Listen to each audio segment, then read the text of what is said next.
¿Qué tal? Muy buenas tardes tengan todos ustedes. Bienvenidos a nuestra sesión mensual de la Comisión de Derecho Familiar de la Barra Mexicana, Colegio de Abogados. El día de hoy tenemos el gusto de que nuestra subcoordinadora, Laura América Huizar Pico, está, como siempre, organizando tras bambalinas la presente sesión y el día de hoy no está a cuadro. Y por otro lado, tenemos como invitada especial a la licenciada Valeria Ortiz Rubio Anzorena, a la cual agradecemos muchísimo su presencia. Y el día de hoy vamos a platicar, seguimos con nuestros temas de derecho familiar y la defensa de la niñez. Y el día de hoy entonces tenemos preparado el tema de alienación parental y sus retos jurisdiccionales. La licenciada Ortiz Rubio es abogada con diversos estudios, diplomados y estudios de posgrados, y lo más importante es que es una conferencista habitual en materia familiar, principalmente en estas cuestiones de alienación parental. Posiblemente son 4 o 5 abogados, abogadas, especialistas en esta materia que han entrado hasta el fondo de esta cuestión de alienación parental, entre ellos principalmente la licenciada Ortiz Rubio, a la cual, insisto, le agradecemos mucho su presencia el día de hoy. Y esta alienación parental, el famoso SAP, que antes era un síndrome de alienación parental, durante mucho tiempo se estuvo manejando y estuvo regulado, y hace algunos años desapareció en el Código Civil. Y esto nos ha traído alguna controversia sobre si la derogación de esta figura como síndrome de alienación parental, si nos permite continuar invocándola para efectos de juicios familiares, o ya no es posible hacerlo, pero seguramente nuestra invitada el día de hoy nos platicará al respecto. Abogada, muchas gracias por tu presencia, muy gentil, y tú que eres miembro de la barra y que eres conferencista habitual, no solamente en la barra, sino en general, pues adelante, todo tuyo, te escuchamos. Muchas gracias, adelante. Muchas gracias, Ignacio. Un placer estar con ustedes. Es un honor para mí participar, y pues con un tema que realmente me apasiona profundamente, que es la alienación parental, pero sobre todo por el interés superior de los menores. Les quiero contar un poquito, aparte de la linda presentación que hiciste, que efectivamente soy especialista únicamente en derecho de familia. Soy miembro fundadora de una asociación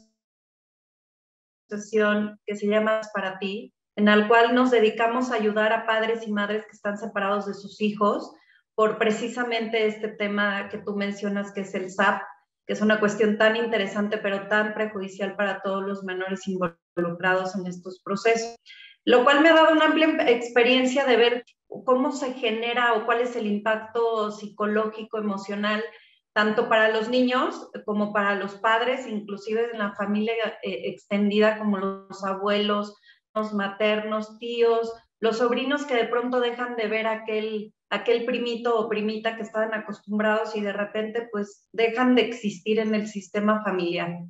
Me ha dado esta oportunidad de verme mucho en esta parte también, de ver qué pasa con la legislación, para poder ayudar a que sea más práctico ya en nuestro funcionamiento como litigantes, como postulantes, y ir con un granito de arena para que estas leyes mejoren y que sea mejor la práctica para nosotros en la defensa de los menores ya en un tribunal de familia, en un juzgado. Nuestro tema es qué pasa con estas problemáticas ya dentro del sistema judicial, cuáles son los retos que nos enfrentamos, tanto las familias como nosotros, los defensores de los niños, y pues está la figura tan importante de jueces y magistrados en materia familiar. De entrada, creo que la parte psicológica de este tema, pues todos lo sabemos perfectamente que es la manipulación de la conciencia de los menores, que se hacen a través de diferentes miembros de la familia, como puede ser el papá, puede ser la mamá, pueden ser la familia extendida que acabo de mencionar, como pueden ser los abuelos, los tíos, inclusive los primos, y también una figura bien importante que luego no mencionamos, que son las nanas al cuidado de estos menores, que son pagados o por el papá o por la mamá, y pues con esa misma paga, pues quieren también manipular para que a través de ella manipulen esta conciencia del pequeñito. Antes de estas personas, ahora el derecho de costumbre nos ha hecho saber que también son temas principales y personas involucradas que también deben de ser tomadas en cuenta durante el proceso del juicio, inclusive como parte de los testigos. Independientemente de esta parte psicológica, que es muy importante, pero no me voy a adentrar mucho en el tema porque sería importante tocarla a lo mejor en otro foro, sabemos que hay tres tipos de afectación, que son leve, severa, moderada. Y esto va a depender del tiempo que dure este proceso judicial en el que están involucrados. Obviamente, si el proceso judicial y la alienación dura poco tiempo, pues el efecto o el daño psicológico será menor o menos grave del que puede tener cuando llegamos a un proceso de 3, de 5 años, de 7 años o de 10 años, en el cual actualmente involucrada en un juicio que ya lleva 10 años, donde les quiero compartir que mi cliente ganó la custodia, pero ¿qué es ganar en un proceso de materia familiar cuando está la alienación parental? ¿Qué es ganar? Sí, al final se hizo, pero con una niña que acaba de cumplir 18 años y una pequeña que acaba de cumplir 16 años, que nunca ha visto a su papá en 10 años, que no sabe quién es, que no está acostumbrado a él, que no tiene sus principios, sus valores, su forma de ser. ¿Y qué vamos a hacer con esta niña que le están diciendo, tu papá ganó, vete a vivir con él? ¿Qué proceso de revinculación pueden generar? ¿Cuánto tiempo va a pasar para sanar esas heridas? Esas son las preguntas que nos debemos de hacer y que debemos de tener conciencia. Nosotros los abogados, pero también el sistema judicial, los jueces familiares. Por ahí tenemos un artículo importante en el Código de Procedimientos Civiles, el artículo 940, que dice que el juez familiar tiene amplias facultades durante el proceso. Y la verdad que con la experiencia de 20 años en este tipo de juicios, les digo que es nula la participación de manera oficiosa de los jueces, o casi nula.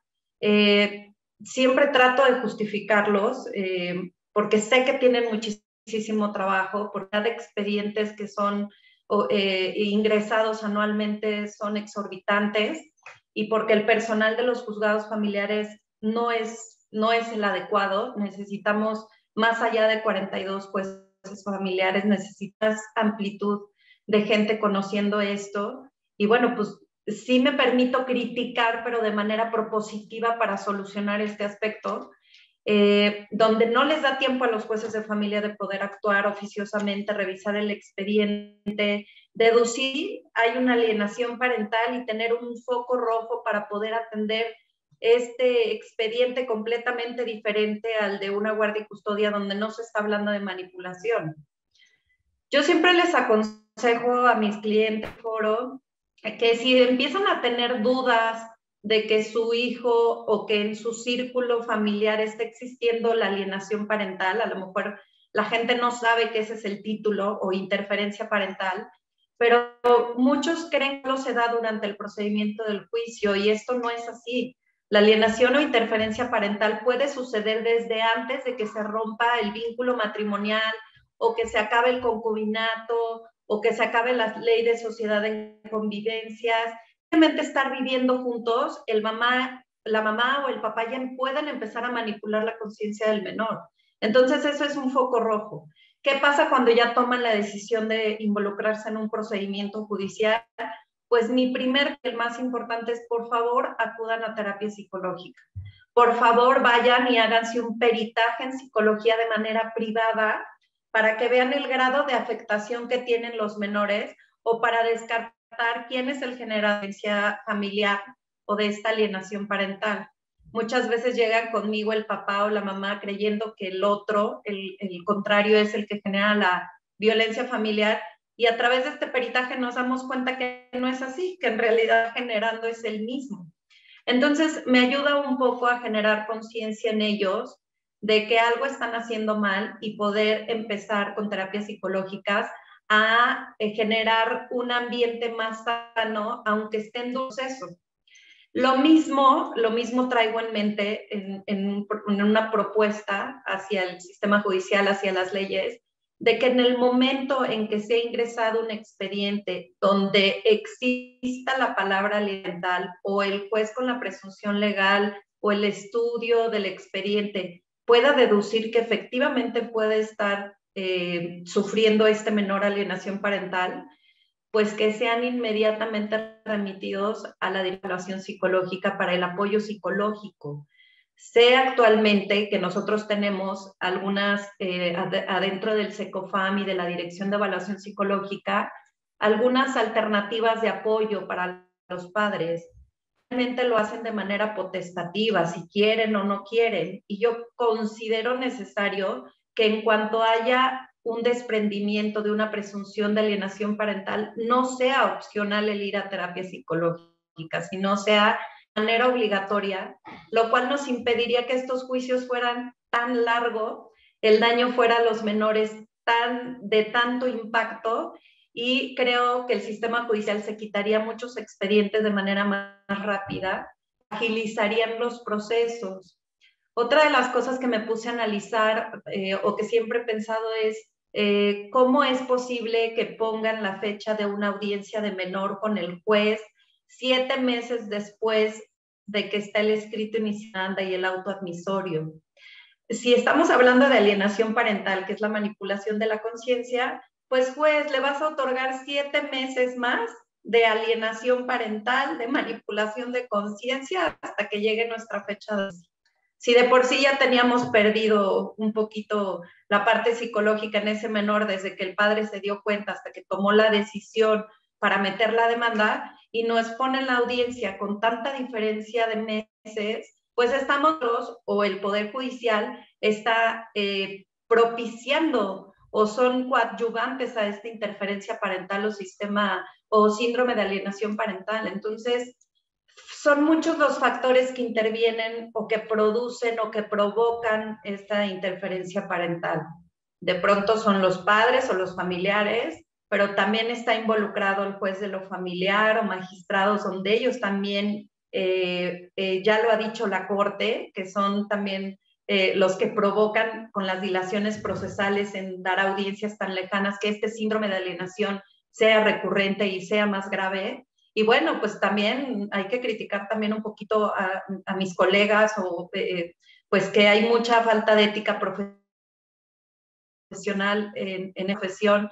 Ellos son los primeros o pueden ser los primeros. La mamá o el papá ya tienen un problema emocional fuerte, o sea, ya están preocupados, ya traen mucho dolor, ya están en duelo del proceso del divorcio o separación, y es muy fácil que en ese momento emocionalmente débil sean muy susceptibles a hacer lo que me dice el abogado es lo que yo voy a hacer. No me importa mi opinión, no me importa cómo está mi hijo, yo voy a creerle al abogado y pongo mi vida y el futuro de la vida de mis hijos en manos del abogado, lo cual está completamente terrible. Debe de tener un poquito su criterio y decir, ¿será bien lo que me está aconsejando el abogado? ¿Estará mal? Pero bueno, la gente afortunadamente en algunos casos y desafortunadamente en otros, creen firmemente en lo que les dice el abogado porque creen en esa ética. ¿Y qué pasa? Inmediatamente es, señora o señor, vamos a meter una denuncia, carpeta de investigación por el delito de abuso sexual, de violación, de violencia familiar física, psicológica, de lo que sea. ¿Para qué? Pues para entorpecer el proceso, porque el código nos dice que si hay o se desprende del escrito inicial de la demanda algún tipo de violencia, pues efectivamente en casos que realmente lo necesiten, pues no puede poner en riesgo la integridad ni física ni psicológica del menor si hay algún dicho en la demanda de que efectivamente esté siendo violentado ese menor. Hay que proteger el interés superior de él. Pero los jueces, los magistrados con tantos años de experiencia saben perfectamente que el 80-90% son falsas.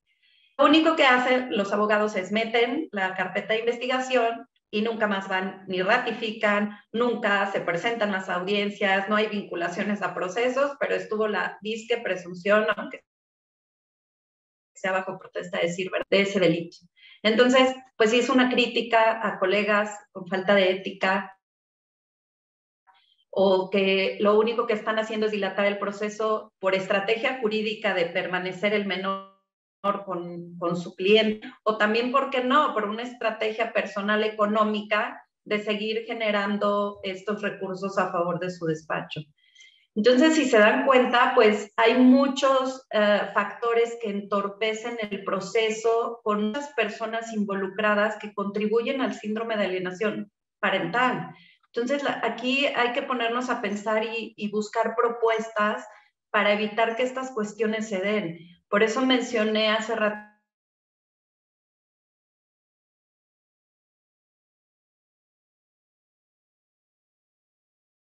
inmediata, en verdad de manera inmediata, cuando se desprenda de este escrito inicial o de la contestación de que el menor está siendo alienado. Creo que daríamos un paso cuántico increíble y rápido en este factor de ya tener apoyo psicológico desde que inicie el proceso. Ahora bien, la otra, por favor, pedirles a las autoridades, a los jueces, yo sé que su agenda está saturada y más ahorita con el COVID, esto está siendo tremendo, el acceso a la justicia ya no está siendo pronta, así de por sí.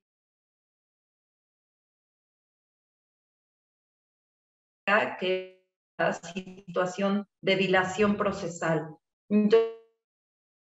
Entonces, pedir también o ver esta cuestión de modificación en que las audiencias de menor, no estoy diciendo las audiencias de ley, las audiencias de menor sean de manera inmediata para seguir evitando que el lapso del tiempo, que en el transcurso del tiempo se esté psicológico de manipulación tan grave a los menores. Ahora, a muchos abogados se les olvida que existe el protocolo de actuaciones de jueces familiares que están involucrados los menores, niñas, niños y adolescentes. Este protocolo de veras debería de ser seguido al pie de la letra. Para eso existe, para eso se creó. Y ahí claramente dice, debe de grabarse las audiencias de los menores con los jueces. ¿Para qué o por qué? Pues los motivos, y uno muy importante es para dejar de revictimizar al menor en otras etapas procesales, como puede ser en la apelación, cuando los magistrados conozcan de esta, ¿no? Sí, es una parte importante donde yo creo que se vincula la psicología con el proceso jurídico, que tenemos la psicología jurídica forense. Si tenemos ya esta apertura del sistema digital y más ahora con el COVID que nos vino a revolucionar y que todo lo podemos hacer a través de estos medios, ¿por qué no forzosamente estar videograbando al menor?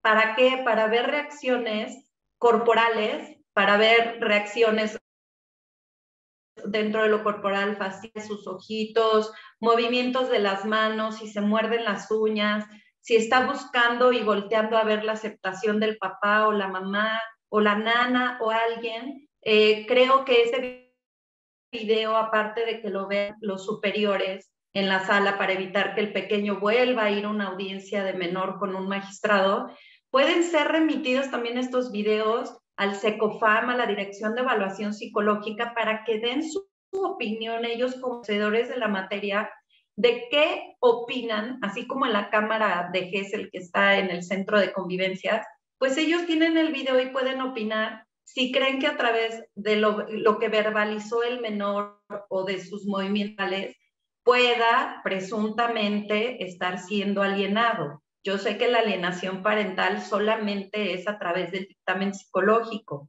pero si unimos el video, expresión facial, corporal, verbal, más el resultado que tenemos en el peritaje, pues vamos a tener mayor certeza de una sentencia de veras allegada, de los elementos realmente convincentes para el juzgador, y que cuando sean impugnados para seguir produciendo esta dilación procesal, pues bueno, ya tenga un mejor capítulo de pruebas y más reforzados, pues porque entiendo que para las autoridades y magistrados también es difícil porque no tuvieron al menor.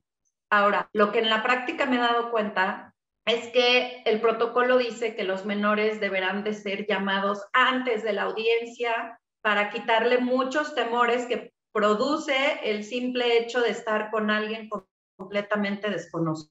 Si de por sí el niño está siendo alienado parentalmente, está manipulado, puede que no haya visto al papá o a la mamá en meses o en años, sabe que hay un ambiente hostil entre ellos dos, vas a ir a comparecer y a decir, di que tú quieres vivir conmigo, di que esto, bueno, pues el niño tiene un estrés impresionante.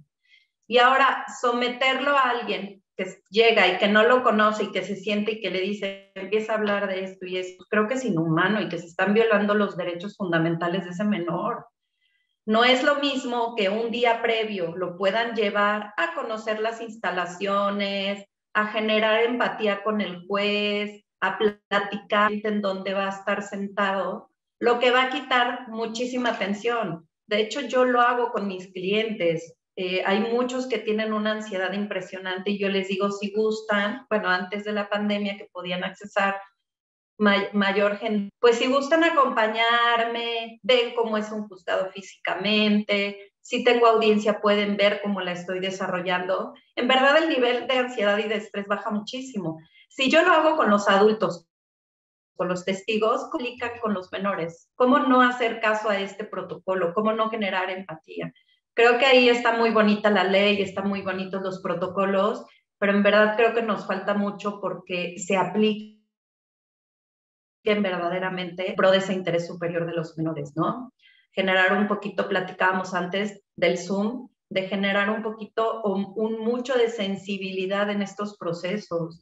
No estamos litigando un asunto de arrendamiento, no es un juicio hipario, no estamos peleando por algo material, estamos peleando por lo más importante, que son los menores de la infancia, que son el futuro de la sociedad de México y que deberíamos tener programas de prevención de alienación parental.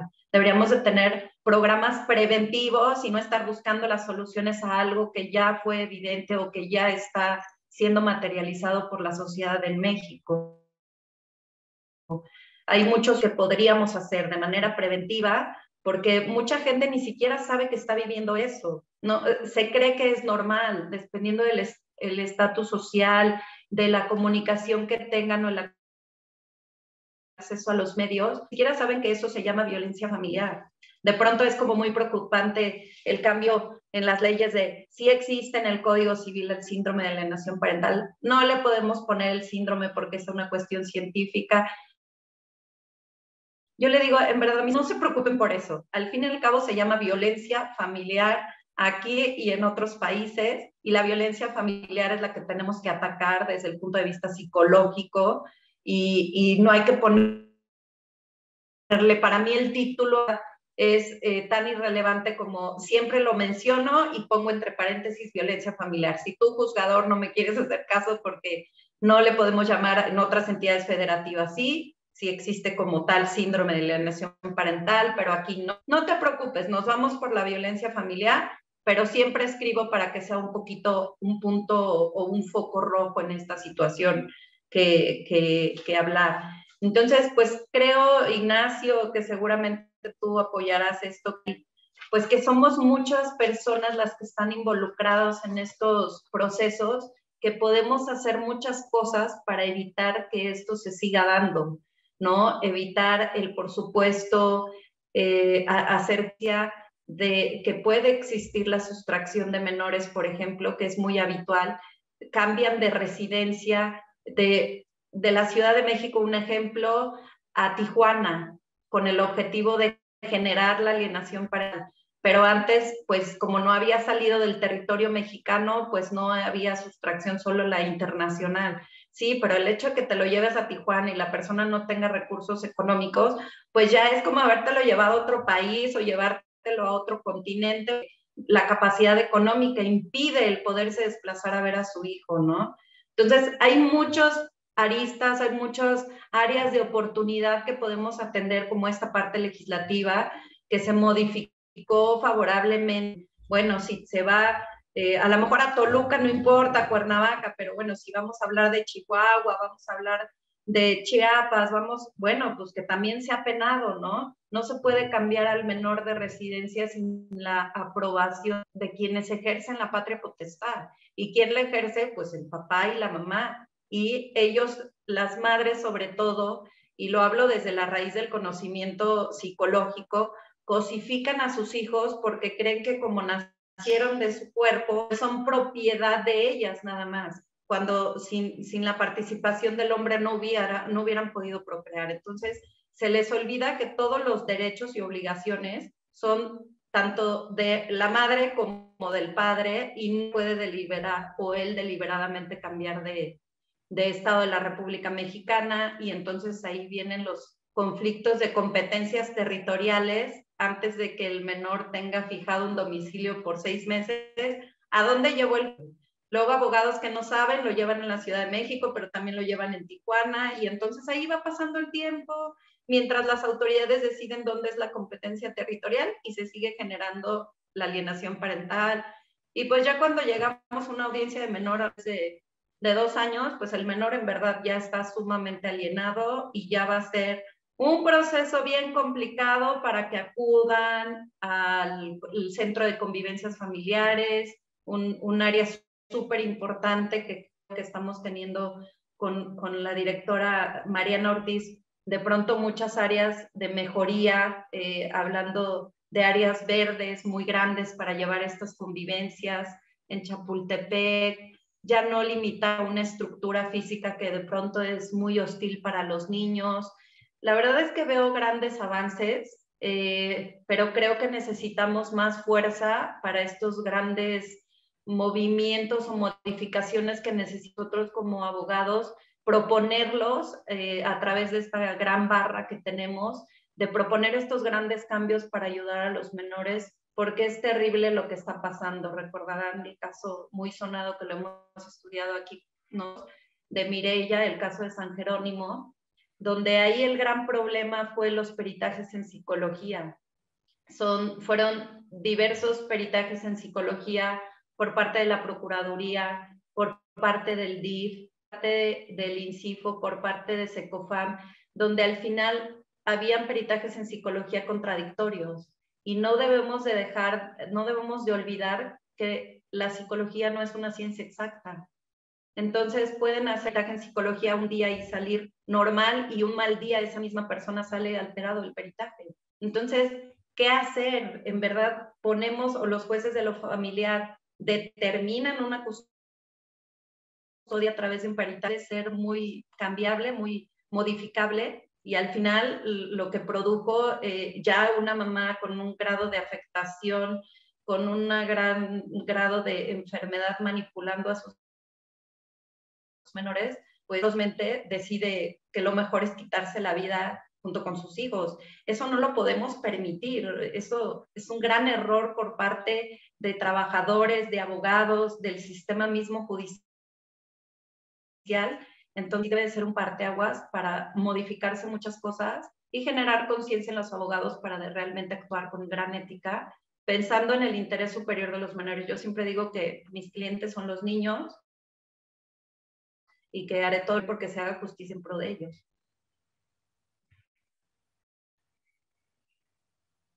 Si quieres comentar algo, Ignacio, quieres hablar de algún otro tema, yo me la podría pasar aquí hablando horas y horas de todas mis propuestas, de todas las cosas que quisiera cambiar, de todo lo que tengo ganas de modificar en pro de que esto se solucione. Pero bueno, contribuimos a través de la asociación, a través de la barra, de la fundación, pues muchos granos de arena para mejorar este sistema y evitar este síndrome de alienación parental, o llamado interferencia o violencia, es lo mismo.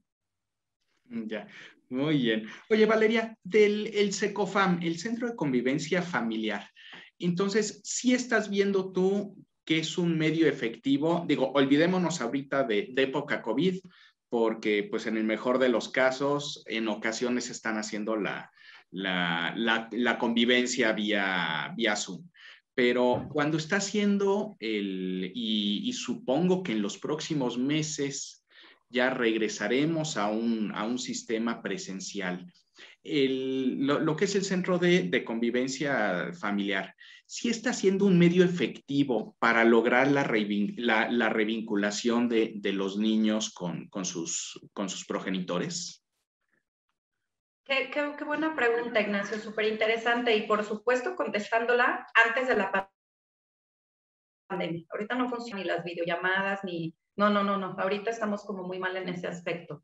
Pensando en antes de la pandemia y a mis inicios hace 20 años de litigar en materia familiar, si lo pongo a una situación de hace 20 años, actualmente, claro que ha mejorado muchísimo. De entrada, las instalaciones eran casi nulas, eran tristes, era, ya sabes, ahí en Río, ya se me olvidó la calle, pero por ahí estaba el Sentencias, tuve muchas oportunidades de accesar, tenía lo elemental, y bueno, pero a diferencia de hace 20 años que empecé ahorita, de ver las estructuras de Avenida Niños Héroes, donde creo que desde que un ambiente amigable para los niños, con muchos colores, con muchos juguetes, dibujos, la cámara de Gesell me parece fabulosa, me parece un gran avance, aplaudo mucho esta parte y también aplaudo el programa que tiene Mariana, las intenciones, le quisiera yo llamar así,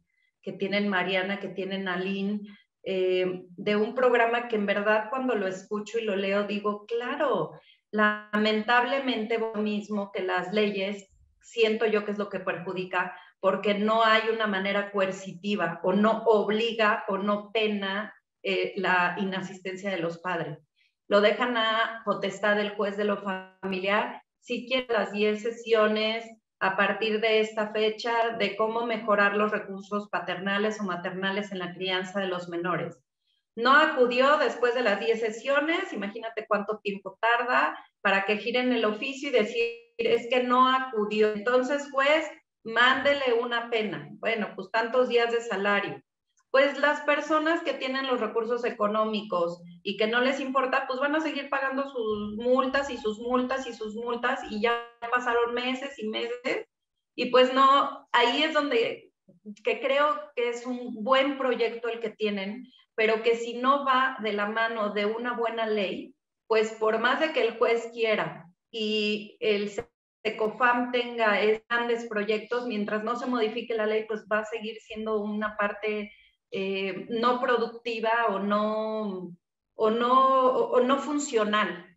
Pero el programa a mí me parece fabuloso, las instalaciones me parecen, el proyecto de Chapultepec y de las otras áreas al aire libre me parece súper sano para los menores. Solo falta una modificación para que esto se haga valer de manera obligatoria y que ellos vayan.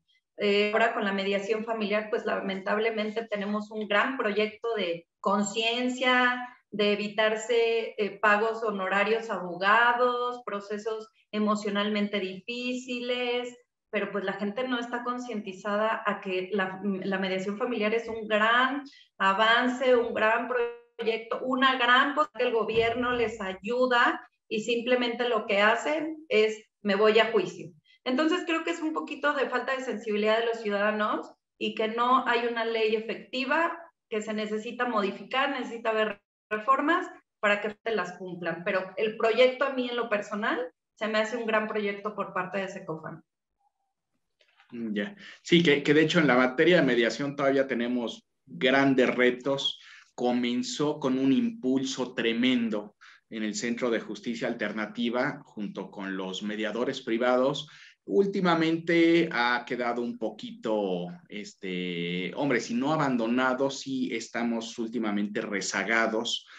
Por ejemplo, no se están recertificando, no están habiendo los exámenes de recertificación a los mediadores durante todo el periodo COVID y entonces nos estamos quedando sin mediadores privados certificados. Y eso redunda en una mayor carga del tribunal. Y también, y en ocasiones hay algunos juzgados que todavía no entienden el alcance y la importancia de la mediación, incluso, digo, no solo del Centro de Justicia Alternativa, sino de los mediadores privados. En ocasiones me tocan prevenciones sobre los convenios en mediación familiar, que es todo un reto que tenemos también en los juzgados de oralidad familiar, que es un gran reto que seguramente lo platicaremos en otra ocasión. Pero te quería preguntar, oye, la revinculación, este proceso para revincular al menor con sus padres, después de que hubo este envenenamiento, este golpeteo, tu papá no te quiere, tu papá ya tiene una nueva pareja, tu papá tiene nuevos hijos, tu mamá no viene a verte porque ya no le importas, tu mamá ya se casó, este envenenamiento cotidiano que va habiendo en muchas ocasiones de un progenitor hacia el menor, y que cuando el juez lo detecta, como nos mencionabas tú, que este grado de afectación puede ser moderado, puede ser medio o puede ser grave. En tu experiencia, el proceso de revinculación, ¿cómo se está dando? ¿Cuáles son las medidas que realmente los jueces están implementando y que sean unas medidas, o cómo le hacemos para que sean medidas eficaces y que logremos esta revinculación de hijos con el padre o con la madre? Claro, Ignacio, muy buena pregunta. Yo siento que este proceso de revinculación es también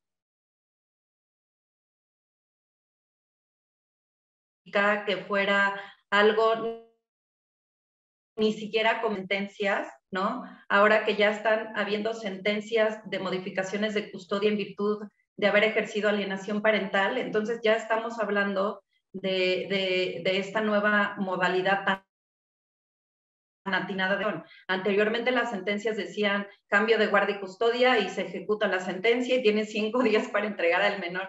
No, espérense, o sea, ¿qué pasa con el interés superior del menor? ¿Qué pasa con la psicología del menor? Tiene que ser paulatinamente, porque si no de por sí ya el daño que se le había generado con tantos años de alienación parental, de esta manipulación de conciencia, ahora vete con ese papá que es el malo o esa mamá que es el malo que te dijeron durante muchos años que es un ogro, muy malo, que te violó, que te abusó sexualmente. Era increíble que eso pasara, ¿no? Entonces, afortunadamente ya se está hablando de este proceso de revinculación.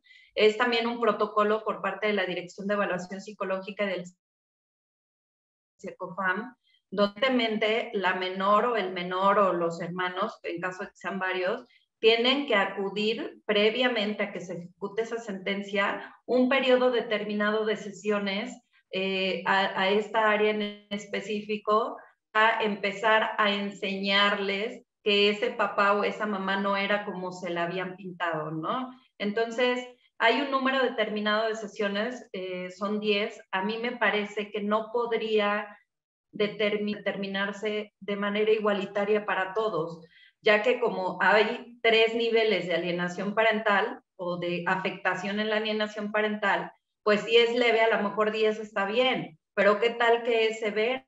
Pues seguramente no, con 10 sesiones no va a aceptar al papá o no van a poder revincularse. Creo que eso lo deberían de determinar, depende de la situación o el grado de afectación que fueron los resultados de los peritajes en psicología, y ampliar el periodo de terapia individual para el menor que fue alienado.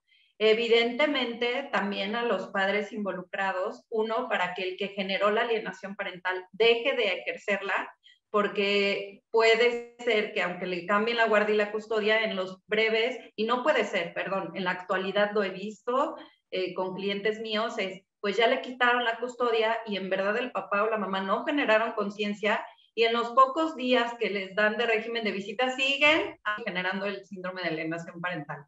Entonces, evidentemente, ellos necesitan también terapia para cambiar esto y aprender a hablar bien del papá o de la mamá. Entonces, para que sean eficaces, como es tu pregunta, que sí debe de ser determinado dependiendo el caso y la gravedad de esta alienación parental, el número de sesiones privadas para el menor en terapia individual y posteriormente en terapia de familia junto con todos los involucrados, al debe ser solamente con el papá que fue alienado, que fue que recibió la separación de su hijo o los malos tratos porque la otra mamá o el papá generó la alienación parental.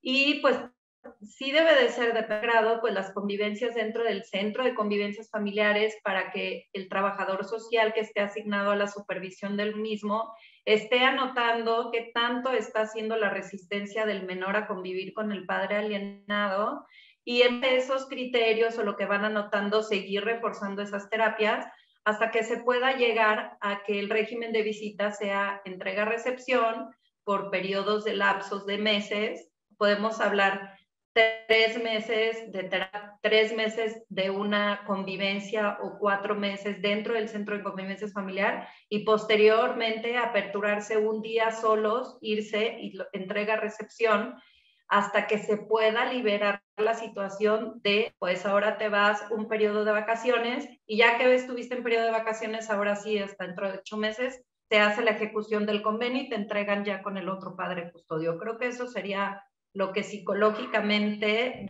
debería de ser adecuado, pero dependiendo mucho de la afectación de ese pequeño.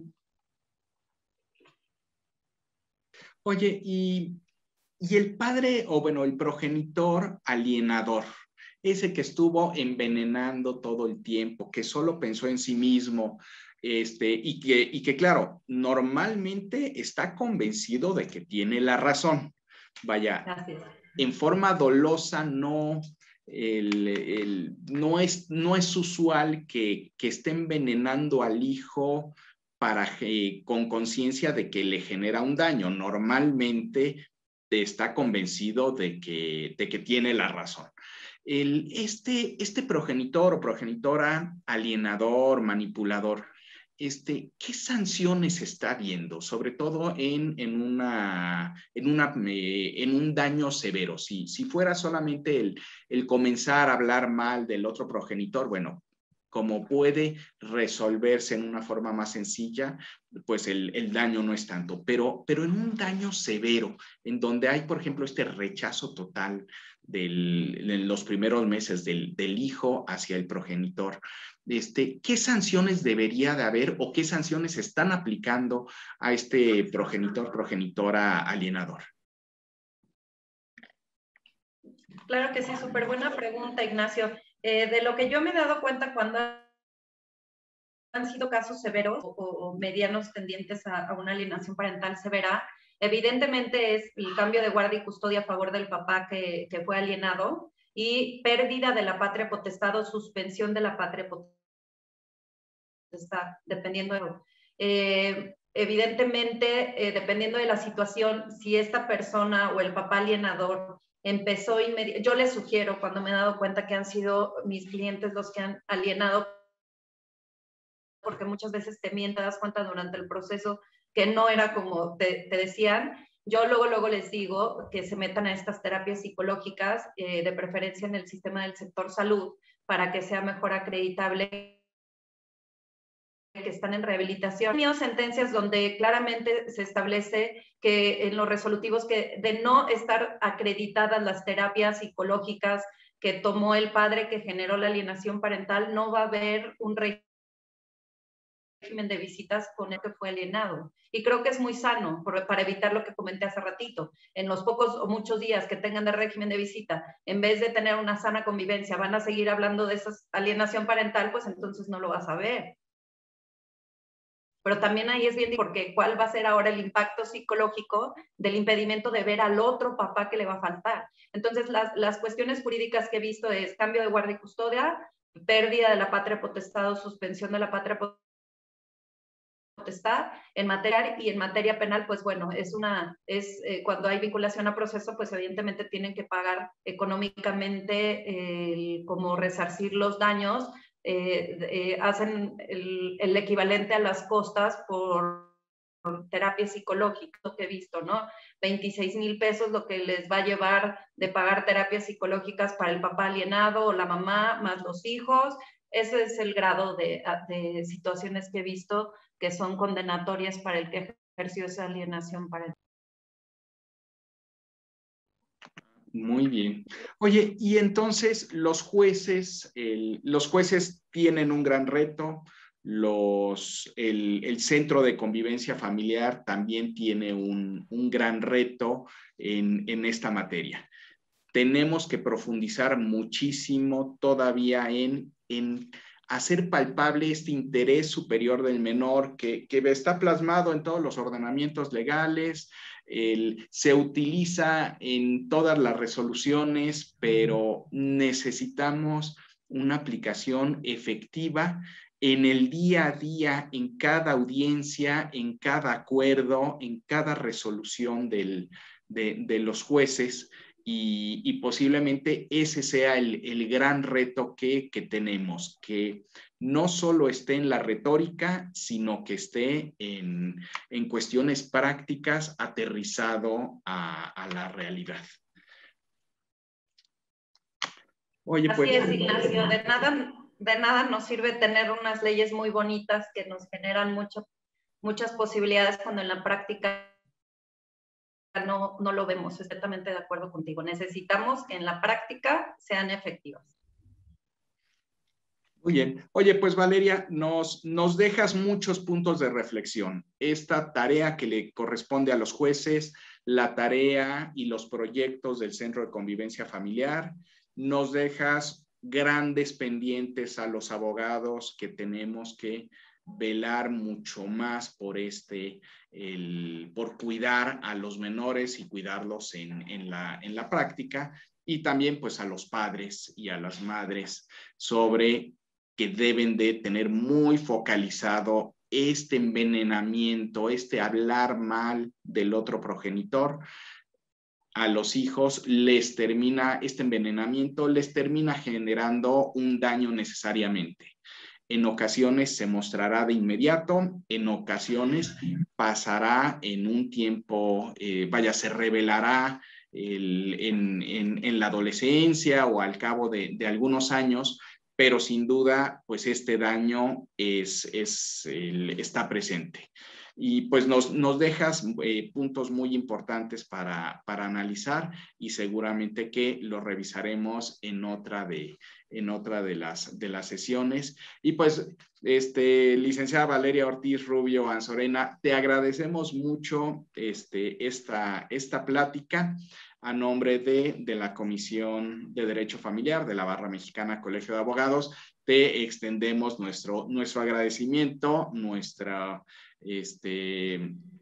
y te haremos llegar desde luego pues el agradecimiento por escrito en la constancia que solemos entregar a nuestros ponentes. Y pues te agradecemos nuevamente mucho, y agradezco a la licenciada Laura América Huizar Pico, que fue la encargada de organizar esta sesión, y sobre todo a nuestro público asistente, barristas, público en general, estudiantes. Les agradecemos mucho su presencia y estén pendientes para la próxima sesión, que continuaremos platicando de estos aspectos en materia familiar, tanto de fondo como procesales, para difundir la cultura jurídica en materia familiar. Muchas gracias a todos y a seguirnos cuidando. Gracias. Muchísimas gracias, Ignacio. Un placer.